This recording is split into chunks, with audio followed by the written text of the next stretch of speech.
Bonjour à tous. Dans cette présentation, on va exposer notre solution d'un devoir en module gestion de la maintenance et sûreté de fonctionnement. Ce devoir est réalisé par Al-Badr Smahan, Al-Uthmani Souhaila, Al-Rahimi Mariam et moi, Sa'dan Sara, et encadré par notre professeur du module, Reklawi Kamal.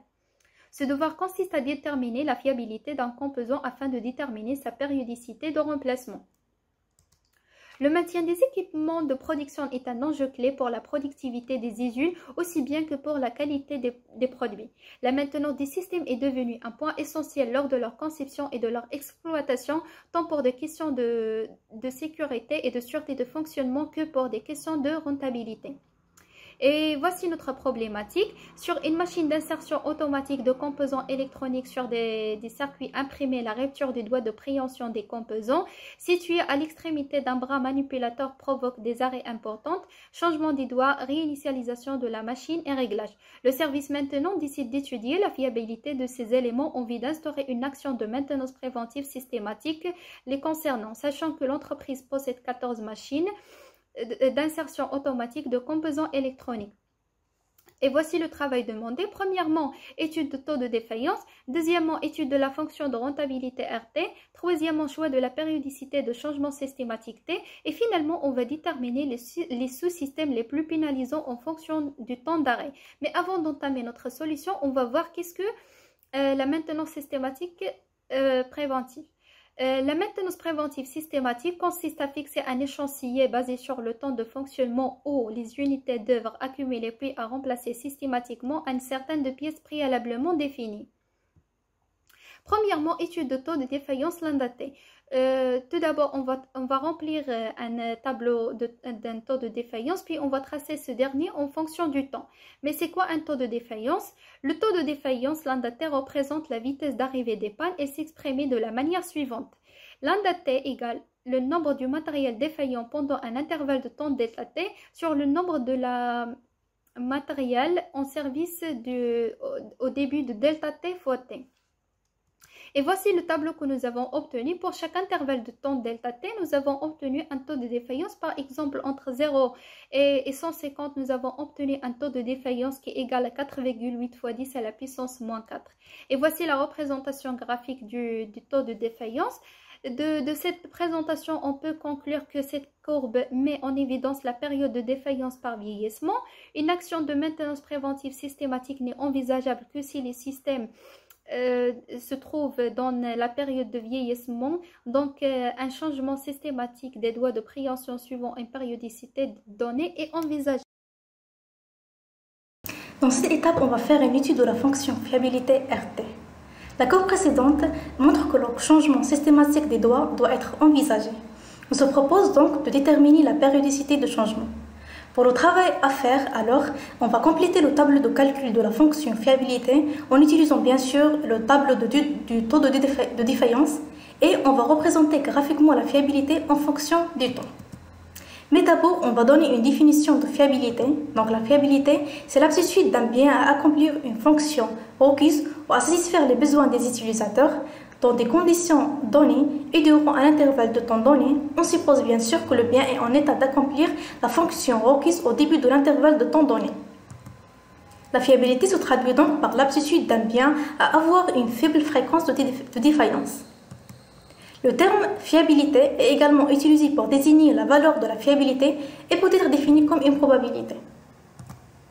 Pour la formule de fonction de fiabilité RT, on a égal nombre de matériel sans défaillance entre 0 et T divisé par nombre total de matériel observé. Pour le tableau de taux de défaillance, on a nombre de matériel en service au début de delta T, ça veut dire en T égale à 0 égale à 14. Alors, le nombre total de matériel observé, c'est 14 matériels. Pour remplir le tableau de fiabilité, on a nombre de matériel défaillant dans l'intervalle 0-150 égale à 1. Donc, le nombre de matériel sans défaillant à la fin de cet intervalle, c'est 14, le nombre total, moins 1 égale à 13. Et pour la fiabilité RT, on a 13 divisé par le total, 13 divisé par 14 égale à 0,9286. Pour le deuxième intervalle entre 150 et 300, on a le nombre de matériel défaillant égal à 2. Donc le nombre de matériel sans défaillant À la fin de cet intervalle égale à 13 moins 2, c'est 11. Et la fiabilité, c'est 11 divisé par le total, c'est 11 divisé par 14 égale à 0,7857. Et ainsi de suite, la même chose pour les trois intervalles. On a entre 300 et 450, la fiabilité égale à 0,5. Pour le quatrième intervalle, on a la fiabilité égale à 0,1429. Et pour le dernier intervalle, on a la fiabilité égale à 0. Voici alors une représentation graphique de la fonction fiabilité RT. On observe bien que l'allure est décroissante. Donc quand t égale à 0, on a la fiabilité égale à 1 ou bien 100%. Et c'est logique parce qu'au début, on n'a pas de défaillant. Et quand t tend vers l'infini, on a la fiabilité tend vers 0. Et bien sûr, c'est logique parce qu'à la fin, donc à t égale à 750, on n'a plus de matériel. Passons maintenant au choix de la périodicité du changement systématique T. Le changement systématique des doigts aura lieu hors production et sera d'une durée approximative de 2 heures. Le dernier changement a eu lieu le 5 avril, avant le démarrage de la production. Le travail à faire est de définir graphiquement sur le graphique une périodicité T de changement systématique correspondant à une fiabilité de 90%, et puis cocher les dates de changement systématique des 6 prochains mois. Mais d'abord, on doit savoir qu'est-ce que la périodicité. Les interventions de la maintenance systématique sont effectuées à des dates planifiées à l'avance, avec une périodicité dépendante de différents facteurs d'usure des matériels, comme la quantité de produits fabriqués, la longueur de produits fabriqués, la distance parcourue, la masse de produits fabriqués, le nombre de cycles effectués, etc. Cette périodicité d'intervention est déterminée à partir de la mise en service ou après une révision complète ou partielle. On effectue une inspection, visite, contrôle ou révision du produit et après la fin de la périodicité déterminée, on refait la vérification. Voici le calendrier de changement systématique des doigts de préhension. L'entreprise travaille 16 heures par jour, 5 jours par semaine, congé le samedi, dimanche et le jour férié et ferme durant le mois août du 1 au 28. Comme représenté sur le calendrier suivant, les dates marquées en bleu sont tous les jours congés pour les prochains 6 mois. Donc, d'après le graphe précédent de la fiabilité en fonction du temps, on trouve que la périodicité T du changement systématique correspondant à une fiabilité de 90% est égale à 200 heures. Et puisque l'entreprise travaille 16 heures par jour, notre périodicité T sera égale à 12 jours.